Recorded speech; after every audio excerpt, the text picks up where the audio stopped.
მოგესალმებით, ეთერში ახალი ამბები 13 საათზე, მე ნინო სალუქვაძე ვარ. ნაციონალური მოძრაობის ხელისუფლების ლიდერებისა და პოლიტიკური პარტნიორების კონკრეტული ქმედებები აგვისტოს ომისა და რუსეთ-უკრაინის ომის შემდეგ. ყოფილი ხელისუფლებისა და დღევანდელი ოპოზიციის განსხვავებულ მიდგომებზე პრემიერ-მინისტრი სოციალურ ქსელში ვრცელ წერილს აქვეყნებს, სადაც მთავრობის მეთაური სვამს კითხვას, რატომ იგრძნენ ოპოზიცია და მათი აქტივისტები რუსოფობად ბოლო წლებში და არა მაშინ, როდესაც რუსეთმა საქართველოს ტერიტორიის 20%-ის ოკუპაცია განახორციელა. როგორც ირაკლი კობახიძე აღნიშნავს, უცხოურმა აგენტურამ რუსეთი დაუძინებელ მტრად მხოლოდ მას შემდეგ გამოაცხადა, რაც ის უკრაინაში მეორედ შეიჯრა. პრემიერი იხსენებს, რომ აგვისტოს ომის შემდეგ ნაციონალურ მოძრაობას რუსეთთან მიმართებით არათუ მკაცრი პოლიტიკა არ გაუტარებია, არამედ ომის დასრულებიდან მალევე სააკაშვილი რუსეთის მოქალაქეებს საზღვარზე უშუალოდ ხვდებოდა და საქართველოში ტურისტული მოგზაურობისა და ბიზნეს საქმიანობისთვის იწვევდა. ანა შანიძე გვერდდება თემის დეტალებით პირდაპირ ეთერში. პრემიერ-მინისტრის ვრცელი წერილი იწყება იმ ამბის გახსენებით საქართველოს უახლესი ისტორიიდან, რომელმაც ჩვენს ქვეყანას და 10,000-ობით ქართველის ცხოვრებას უმძიმესი კვალი დაუტოვა. 412 დაღუპული, 2222 დაჭრილი, 30,000 დევნილი და 120-ზე მეტი ქართული დასახლება საოკუპაციო ხაზს მიღმა. ღალატ შეწირული ეროვნული ინტერესები და ნაციონალური მოძრაობის რეჟიმის მიერ საკუთარი სახელმწიფოსა და ხალხის წინაშე ჩადენილი დანაშაული. ასე აფასებს პრემიერ-მინისტრი 18 წლის წინ მომხდარ 2008 წლის აგვისტოს ომს, როგორც მთავრობის მეთაური წერს, მაშინდელი ხელისუფლებისა და მათი მიმდევრებისთვის ეს მასშტაბური ტრაგედია არ იქცა საკმარის საფუძვლად რუსეთის მიმართ რადიკალური განწყობის ჩამოსაყალიბებლად. პირიქით, ომის დასრულებიდან მალევე ექს-პრეზიდენტი სააკაშვილი რუსეთის მოქალაქეებს საზღვარზე პირადად ხვდებოდა. რუსეთთან კულტურულ და ჰუმანიტარულ კავშირებს აღრმავებდა. ქვეყანაში რუსული კაპიტალის შემოსვლას ახალისებდა. რამდენიმე წლის შემდეგ კი რუსეთის მოქალაქეებისთვის სავიზო რეჟიმი ცალმხრივად გააუქმა.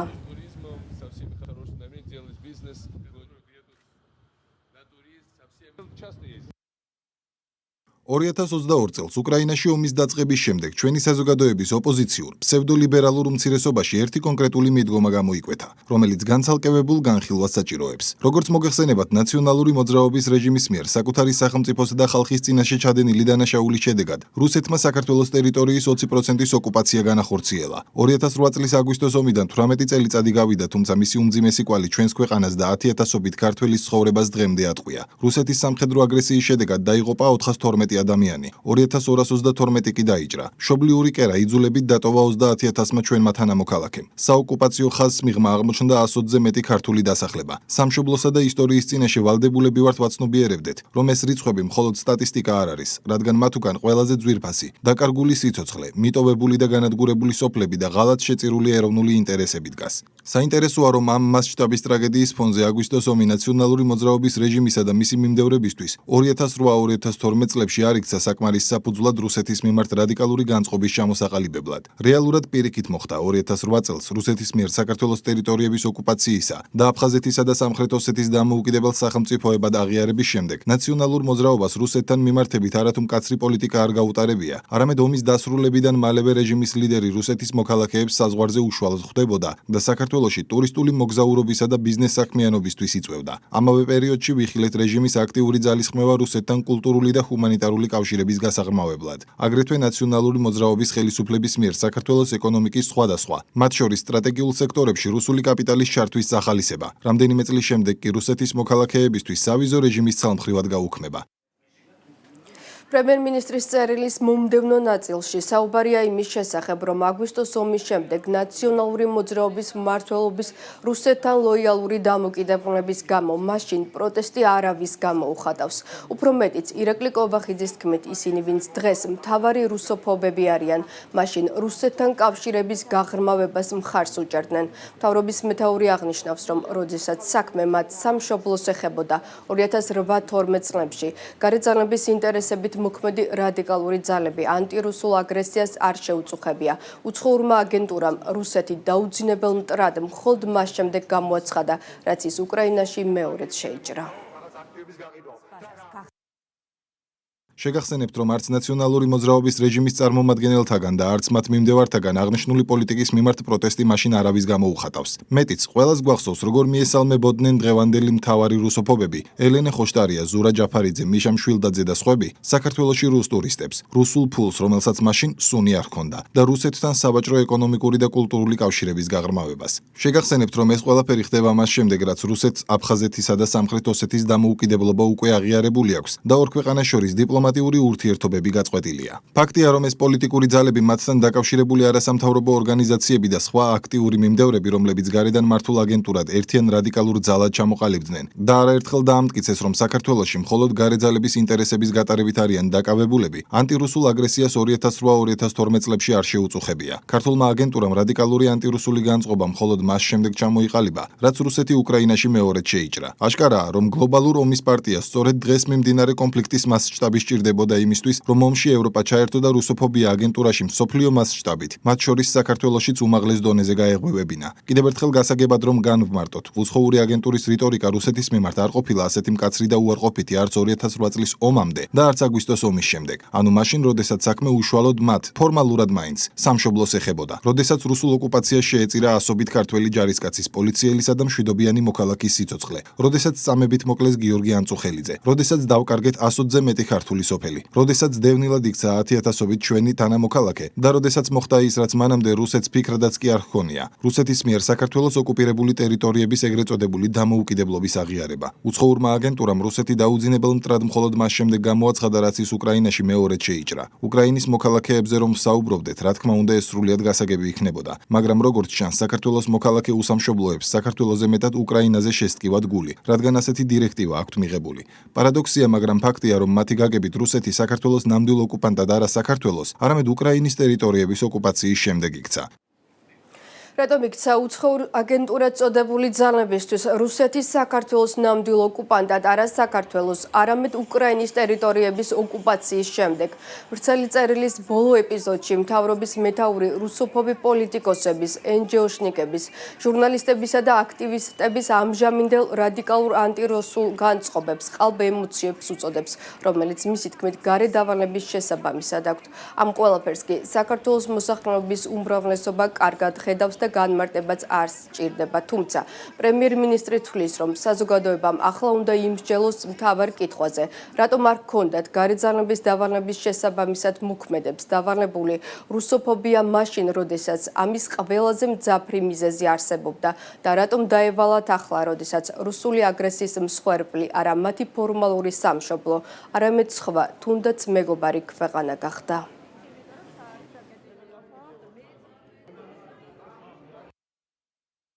ბუნებრივია, მათი ეს ემოციებიც სრულიად ყალბია, რადგან უცხოური აგენტურა ყოველგვარი ღირებულებებისგან არის დაცლილი, რაც დღემდე არაერთხელ დაამტკიცეს. თუმცა ჩნდება ლოგიკური კითხვა: რატომ იქცნენ ისინი რუსოფობებად ახლა და არა მაშინ, როდესაც საქმე საქართველოს ეხებოდა? საქართველოს სამშობლოდ ფორმალურადაც არ ცნობენ და უკრაინაა მათი სამშობლო. ლოგიკურია, რომ თუ ვინმეს რადიკალური ანტირუსული განწყობა უნდა ჩამოყალიბებოდა, ეს არა 2022 წლის, არამედ 2008 წლის შემდეგ უნდა მომხდარიყო. მათი დღევანდელი რუსოფობია რომ ყალბია, ეს კონკრეტული ფაქტებით დასტურდება. შორს რომ არ წავიდეთ, ყველამ ვიცით, რომ ელენე ხოშტარიასთვის რუსეთის სახელმწიფო ხაზინიდან გადარიცხულ მილიონობით რუსულ რუბლზე არავითარი რეაქცია არ აქვთ რუსოფობ პოლიტიკოსებს, NGO-შნიკებს, ჟურნალისტებსა და აქტივისტებს. ფიქრობ, საკითხი, რომელზეც ახლა ვმსჯელობ, საქართველოს მოსახლეობის უმრავლესობისთვის დამატებით განმარტებას არ საჭიროებს. ჩვენი ქვეყნის მოსახლეობის უდიდესი უმრავლესობა გულწრფელი პატრიოტია, რაც ნათლად იკითხება მათი დაკვეთიდან ხელისუფლების მიმართ, ნებისმიერ ფასად დავიცვათ მშვიდობა, სახელმწიფო სუვერენიტეტი და ეროვნული ღირებულებები. თუმცა მიმაჩნია, რომ აუცილებლად უნდა დაისვას კითხვა, რომელზეც საზოგადოებამ უნდა იმსჯელოს. ყველამ ვიცით, რომ როგორც წარსულში, ისე დღეს აგენტურა საქართველოში გარე ძალების დავალებების შესაბამისად მოქმედებს და მათი სამშობლო არა საქართველო, არამედ Deep State-ია. ამ ფონზე საინტერესოა, რატომ არ ჰქონდათ მათ დავალებული რუსოფობობა მაშინ, როდესაც ამის ყველაზე მძაფრი მიზეზი არსებობდა, ანუ 2008 წლის აგვისტოს ომის შემდეგ და რატომ დაევალათ რუსოფობობა ახლა, როდესაც რუსული აგრესიის მსხვერპლი არა მათი ფორმალური სამშობლო, არამედ სხვა, თუნდაც მეგობარი ქვეყანა გახდა. ფიქრობ, საზოგადოება ამ ალოგიკურობას ლოგიკურ ახსნას იოლად მოუძებნის. ის რის შესახებაც პრემიერ-მინისტრი საუბრობს კონკრეტული ფაქტებით დასტურდება. ვიდეო არქივი მრავლად ინახავს ახლანდელი ოპოზიციური სპექტრისა თუ აქტივისტების ნაწილის ინტერვიუებს, სადაც 2008 წლის შემდეგ რუსეთის მიმართ პოზიტიურ განწყობებს გამოხატავენ, ოკუპანტთან კავშირების გაღრმავებას მხარს უჭერენ, ექს-პრეზიდენტი კი რუს ტურისტებს საზღვართან პირადად ხვდება. Те россияне, которые едут с туризмом, со всеми хорошими намерениями, делают бизнес, мы очень приветствуем. Приезжайте вы. Да еще которые едут на туризм, со всеми. Часто ездят, нет? Сейчас хотя бы виза не нужно. Нет, наоборот, надо, чтобы почаще ездили другие. Добро пожаловать. Ყველა სასტუმრო არის სავსე რუსი ტურისტები. ჩვენთვის არის რუსეთთან ურთიერთობა სახალხო დიპლომატია ეს არის, რომ აქ გადმოვა 100,000-ობით რუსი, აი მარტო ამ სასტუმროს გულისთვის. რუსეთთან მიმართებაშიც შეგახსენებთ, რომ ხარი დაუჭირეთ მის გაწევრიანებას მსოფლიო სავაჭრო ორგანიზაციაში. სამხრივად დავაწესეთ უვიზო მიმოსვლა რუსეთის მოქალაქეებთან. ეს საქართველოს მხრიდან რუსეთის მოქალაქეებისთვის მნიშვნელოვანი გზავნილი იყო. რუსეთის რიტორიკულად გაღიზიანების ამის საერთოდ არა ვარ მომხრე, რომ მართლა ყველა უნიშენკოს განცხადებაზე გამოვიდეს პრემიერი ან თუნდაც საგარეო საქმეთა მინისტრი და ილანძღოს რაც უდები არიან რუსეთში. ჩვენი მხრიდან გახსნილია სავიზო რეჟიმი, ჩვენ მივესალმებით მხოლოდ რუს ტურისტებს.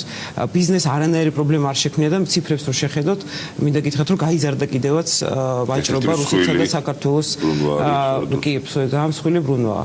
ჩვენ ვართ გახსნილები რუსეთთან ურთიერთობისთვის, ჩვენ პირიქით არანაირი პრობლემა არ აქვს. საქართველოში მოღვაწე სახელმწიფო კომპანია როგორიც არის VTB ბანკი, ისეთივე როგორიც არის RAO-ი და ასე შემდეგ, ძალიან აქტიურ ინვესტიციებს ახორციელებენ და ასე ვთქვათ, ფულის ასე ვთქვათ, სუნი არ უდის, ნებისმიერი ინვესტიცია კაპიტალი საქართველოში არის მისასალმებელი. პრობლემა ყოფილა თურმე ის, რომ გასულ წლებში რუსულ კომპანიებზე მოხდაო რაღაც აქტივების გაყიდვა. და რა ამერე, რა პრობლემა არის ეს, ვინმე მოდეს მე თქვა, ჩვენი მხრიდან რომ რაღაც პრობლემა არის რუსულ კომპანიებზე გაყიდვა. რუსეთის ბაზარს გახსნილს. როგორ ფიქრობთ, უნდა დაბრუნდეს თუ არა ქართული პროდუქცია ამ ბაზარზე, ბატონო ზურა?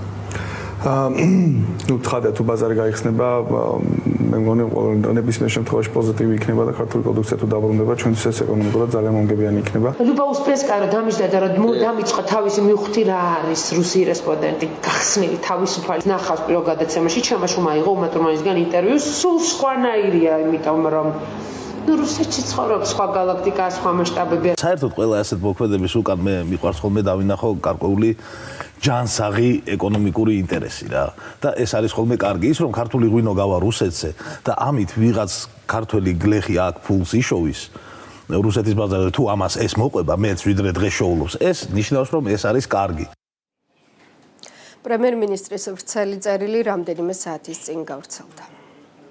მადლობა, ეს ანა შანიძე იყო.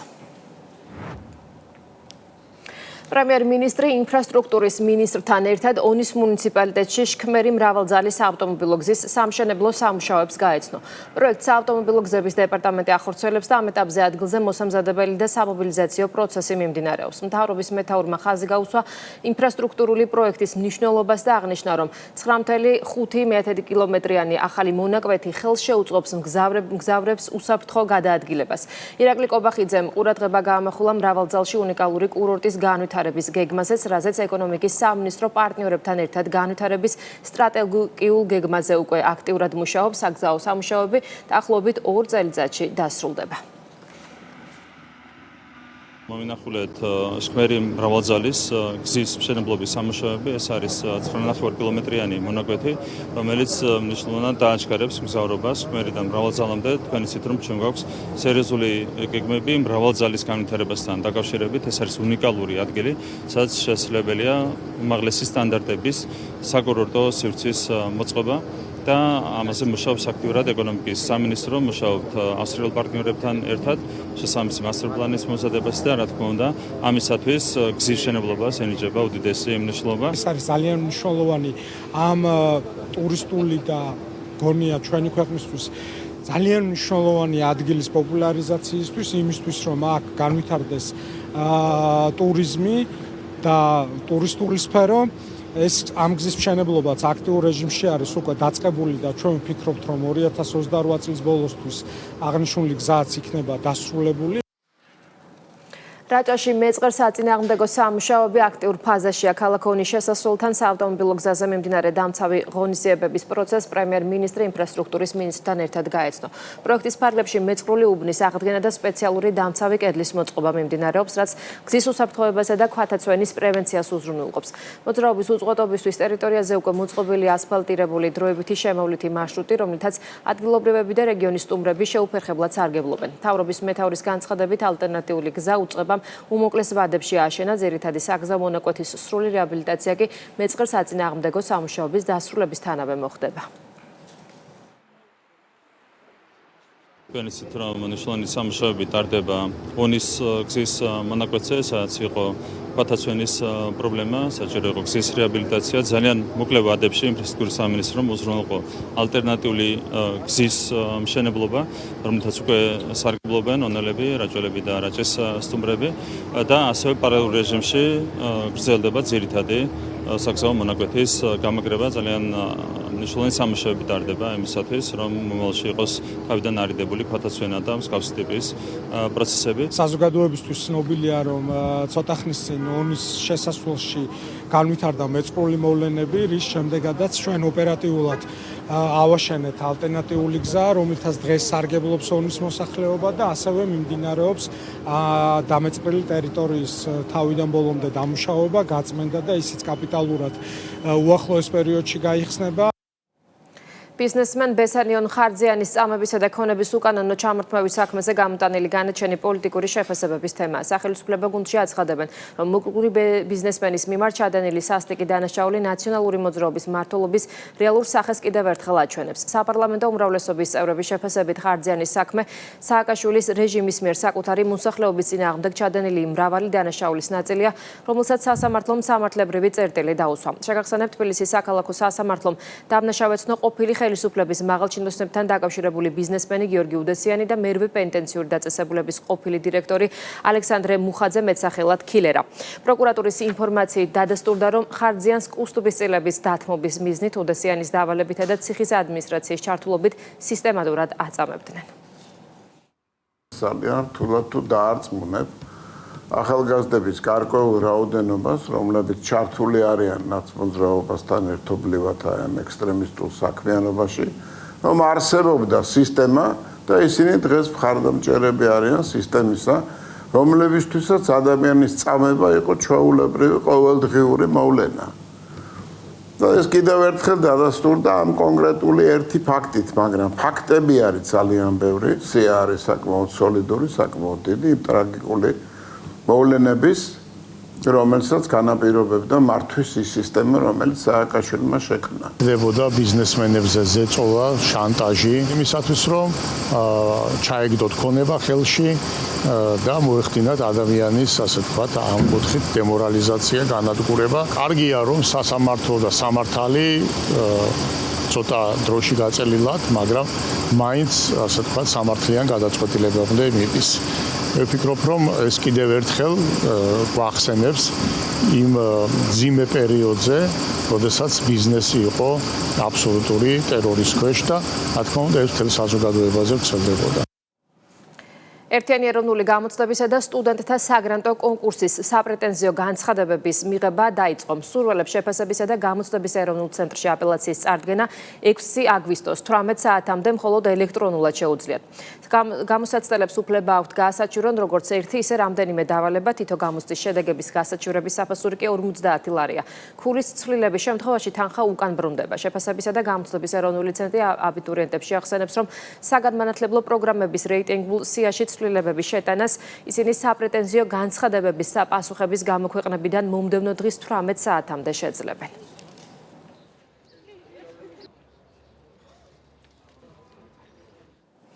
დიდ ბრიტანეთში უკრაინის ელჩი ვალერი ზალუჟნი მიიჩნევს, რომ ქვეყანა ალიანსის წევრი ვერასდროს გახდება. ზალუჟნის განმარტებით არსებული სტრუქტურით ალიანსში შესვლა შეუძლებელია, ქვეყანას კი რუსეთის სამხედრო პოტენციალთან მიახლოებისთვის სულ მცირე 12 წელი დაასჭირდება. ზღაპრებს ნუ დაიჯერებთ, უკრაინა ნატოს წევრი ვერასდროს გახდება, ამბობს უკრაინის ელჩი დიდ ბრიტანეთში და უკრაინის შეიარაღებული ძალების ყოფილი სარდალი ზალუჟნი.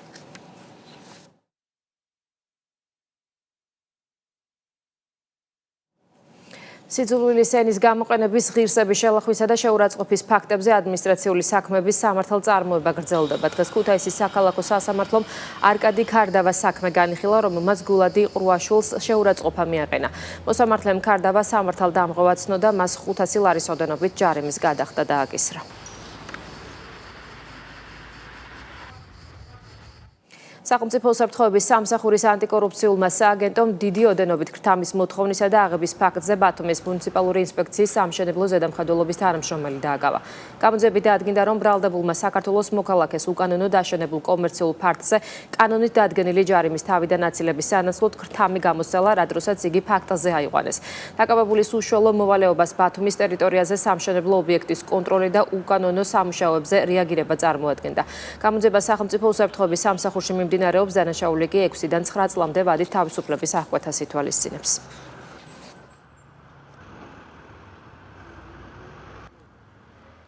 შინაგან საქმეთა სამინისტროს მიგრაციის დეპარტამენტმა ბოლო დღეებში ჩატარებული კომპლექსური ღონისძიებების შედეგად საქართველოდან თურქეთის, ინდოეთის, რუსეთის, თურქმენეთის, უზბეკეთის, ასევე აზერბაიჯანის, ერაყისა და სხვა სახელმწიფოების ჯამში 55 მოქალაქე გააძევა. მოქმედი კანონმდებლობის შესაბამისად გაძევებულ პირებს ქვეყანაში შემოსვლის აკრძალვა დაუწესდათ.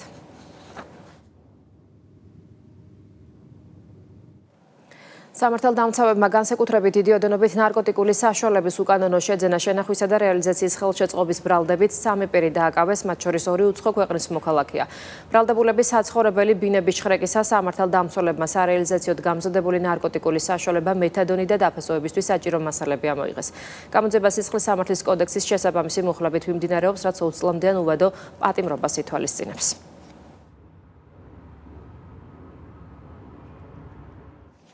თბილისში ქურდობის ბრალდებით 1 პირია დაკავებული. შინაგან საქმეთა სამინისტროს თანამშრომლებმა წარსულში ნასამართლები და ამჟამად პირობითი მსჯავრვის ქვეშ მყოფი პირი აიყვანეს. გამოძიებით დადგინდა, რომ ბრალდებულმა ერთ-ერთ საცხოვრებელ ბინაში უკანონოდ შეაღწია. ძვირადღირებულ ტექნიკას მართ საწინააღმდეგოდ დაეუფლა და ადგილიდან მიიმალა. სამართალდამცველებმა დაქურდალი ნივთები ნივთმტკიცების სახით ამოიღეს. დანაშაული 7 წლამდე ვადით თავისუფლების აღკვეთას ითვალისწინებს. ფინანსთა სამინისტროს საგამოძიებო სამსახურმა ქვემო ქართლის საოლქო პროკურატურასთან ერთად უკანონო სამეწარმეო საქმიანობისა და ფულის გათეთრების ფაქტზე 4 პირი დააკავა. ბრალდება კიდევ 3 ფიზიკურ და 3 იურიდიულ პირს წარადგინა. გამოძიებით დადგინდა, რომ ბრალდებულების შესაბამისი ლიცენზიის გარეშე ქვემო ქართლში მდინარე მტკვრიდან ინერტულ მასალას სისტემატურად მოიპოვებდნენ და ყიდნენ. უკანონოდ მოპოვებულია 2.100.000-ზე მეტი ლარის ღირებულების მასალა, ხოლო გარემოსთვის მიყენებულმა ზიანმა 2.200.000 ლარს გადააჭარბა. ბრალდებულებმა მიღებული უკანონო შემოსავლის ლეგალიზაციაც მოახდინეს. დანაშაული 9-დან 12 წლამდე პატიმრობას ითვალისწინებს.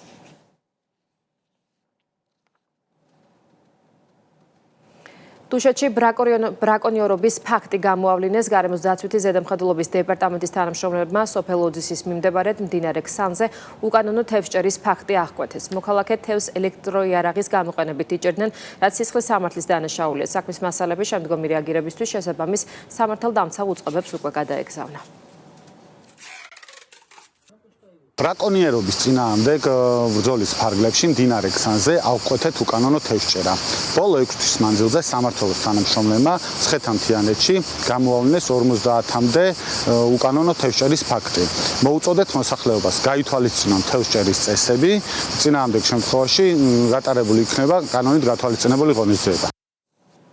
სურსათის ეროვნული სააგენტო სამომხმარებლო ბაზარზე არსებულ ბაღჩეულ კულტურებს, საზამთროს და ნესვს ნიტრატების შემცველობაზე ამოწმებს. მონიტორინგი სახელმწიფო კონტროლის პროგრამის ფარგლებში ქვეყნის მასშტაბით ხორციელდება. სარეალიზაციო ობიექტებიდან აღებული და აკრედიტებულ ლაბორატორიაში გამოკვლეულია საზამთროს და ნესვის 50 ნიმუში. კვლევის შედეგებით ნიტრატები კანონმდებლობით დადგენილ ნორმას არ აღემატება. 2026 წელს სურსათის ეროვნული სააგენტოს უფლებამოსილი პირების მიერ სათანადო წესით აღებული იქნა საზამთროსა და ნესვის 50 ნიმუში. ნიმუშები გამოკვლეული იქნა ამ ეტაპისთვის პრიორიტეტულ დამაბინძურებელზე ნიტრატების შემცველობაზე. მინდა გითხრათ, რომ წლევანდელი კვლევის შედეგებით საზამთროსა და ნესვის ნიმუშებში შეუსაბამობა არ გამოვლენია. გორის რეგიონში ტყის აღდგენა, გაშენების მიმდინარე და დასრულებული პროექტები გარემოს დაცვისა და სოფლის მეურნეობის სამინისტროს წარმომადგენლებმა დაათვალიერეს. ამ ეტაპზე რეგიონში სამუშაოები ჯამში 702 ჰექტარ ფართობზე მიმდინარეობს. აღსანიშნავია, რომ გასულ წლებში გურიაში 15,000-მდე სხვადასხვა სახეობის ნერგი დაირგო, მათ შორის საქართველოს წითელი ნუსხით დაცული სახეობებიც. ტყეების რეაბილიტაცია სახელმწიფოს ერთ-ერთ მთავარ პრიორიტეტს წარმოადგენს. 2026 წლამდე ქვეყნის მასშტაბით სულ 52,000 ჰექტარი ტყის აღდგენაა დაგეგმილი. სახელმწიფოსთვის ძალიან მნიშვნელოვან პრიორიტეტს წარმოადგენს საქართველოს ტყეების, განსაკუთრებით კი დეგრადირებული ტყეების აღდგენა. ბოლო 10 წლეულში რამოდენიმე 1000 ჰექტარი ტყის აღდგენა განხორციელდა, როგორც ბუნებრივი აღდგენის ხელშეწყობის, ისე შერგვის მიმართულებით. საქართველოს განსაზღვრული აქვს 2036 წლამდე სამიზნე მაჩვენებლად, რომ მოხდეს მთელი ქვეყნის მასშტაბით დაახლოებით 52,000 ჰექტარი ტყის აღდგენა და გარემოს დაცვა და სოფლის მეურნეობის სამინისტროსთვის სწორედ ეს იქნება პრიორიტეტი მომდევნო 10 წლეულების განმავლობაში. ახალციხეში ქალაქის იერსახის მოწესრიგებისა და ინფრასტრუქტურის გაუმჯობესების მიზნით სამუშაოები აქტიურ ფაზაშია. შალვა ახალციხელისა და ნათენაძის ქუჩების კვეთაზე საფეხმავლო ბილიკის რეაბილიტაცია მიმდინარეობს, ავტომობილო გზაზე კი სპეციალური წრიულები მოეწყო. ცვლილებებია შოთა რუსთაველის ძეგლის მიმდებარე სკვერშიც, სადაც ახალი ლამპიონები დამონტაჟდა და ტერიტორია საჭირო ინვენტარით აღიჭურვა. ქალაქის ცენტრალურ უბანში მიმდინარე პროექტები ახალციხის მუნიციპალიტეტის მერმა საკრებულოს თავმჯდომარესთან ერთად დაათვალიერა. ქალაქ ახალციხეში მიმდინარეობს ცენტრალური სკვერების მიმდებარე საფეხმავლო ბილიკების მოწყობა, ეწყობა ასევე გარე განათება. ქალაქის იერსახის მოწესრიგება ჩვენი ერთ-ერთი პრიორიტეტია და ამ მიმართულებით აქტიურად მუშაობთ. რუსთავში მასშტაბური ინფრასტრუქტურული პროექტების პარალელურად შიდა საუბნო, რეკრეაციული და სპორტული სივრცეების მოწყობა აქტიურად მიმდინარეობს. ფალიაშვილის ქუჩის მე-6 კორპუსთან 450 კვადრატულ მეტრ ფართობზე ახალი ხელოვნურ-საფარიანი სპორტული მოედანი ეწყობა. ანალოგიური სამუშაოები ერთდროულად ქალაქის კიდევ რამდენიმე მისამართზე ხორციელდება. აღსანიშნავია, რომ შიდა საუბნო სპორტული ინფრასტრუქტურული განვითარება ადგილობრივ მოსახლეობასთან შეთანხმებით რუსთავის თითქმის ყველა უბანშია დაგეგმილი.